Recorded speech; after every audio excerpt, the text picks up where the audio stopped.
Thinking about our own deaths in advance is difficult, but it makes such a big difference because at the time of grief, expecting your family to really focus on what your wishes were and not respond emotionally is very tough. It's so much easier if they have a clear indication that you wanted to be a donor, that you wanted to take every chance to save other people's lives.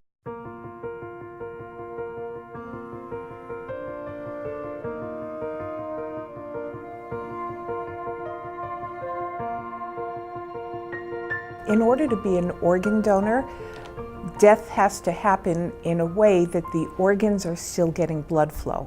It turns out only about 1 in 100 people in the US die under such circumstances that they will be a potentially suitable donor. So you need to be in the hospital when death is declared, and the heart still is beating, circulating blood flow to the organs so that they will recover after the blood flow is stopped to them and they are transferred to the recipient. Once they are declared dead, that's through brain death, the family may be approached about authorizing donation, or the family will be notified that the person has already registered to be a donor.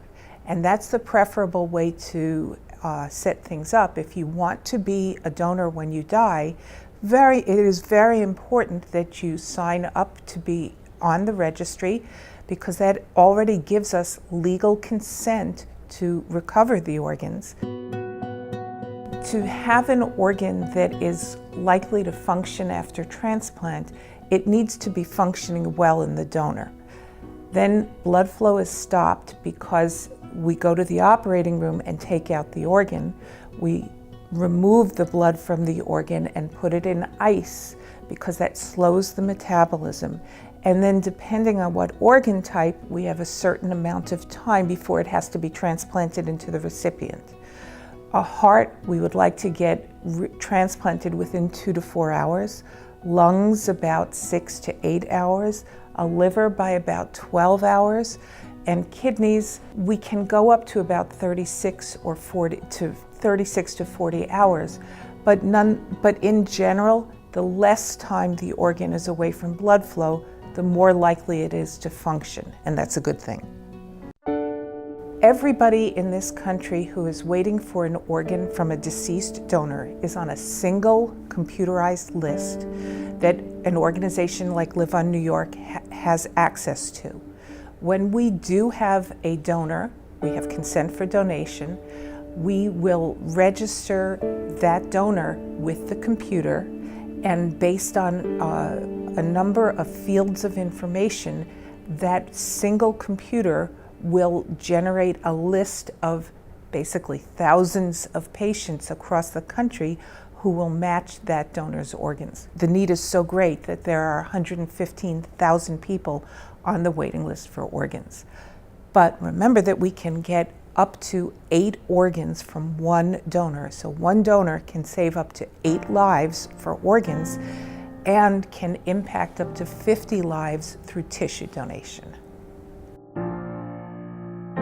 What we really hope people will understand is that the need for an organ for transplantation is deeply personal. It absolutely is life-saving, and it's life-bettering for everybody. I can tell you that my own mother had a kidney transplant. She had it for 17 years. She's dead now, but she had a functioning transplant for 17 years, which allowed her to see all 3 of her children get married and hold 7 out of 8 of her grandchildren. She was working, and so what a transplant does is it returns people to the vital stream of life.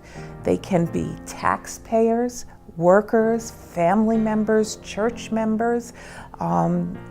It's wonderful. So we really hope that everybody will find a little spot in their heart to think about other people. And particularly New Yorkers need to understand that we have an incredible opportunity to save our neighbors' lives. Once we've died, let's pass it on, pay it forward, and give those organs to other people.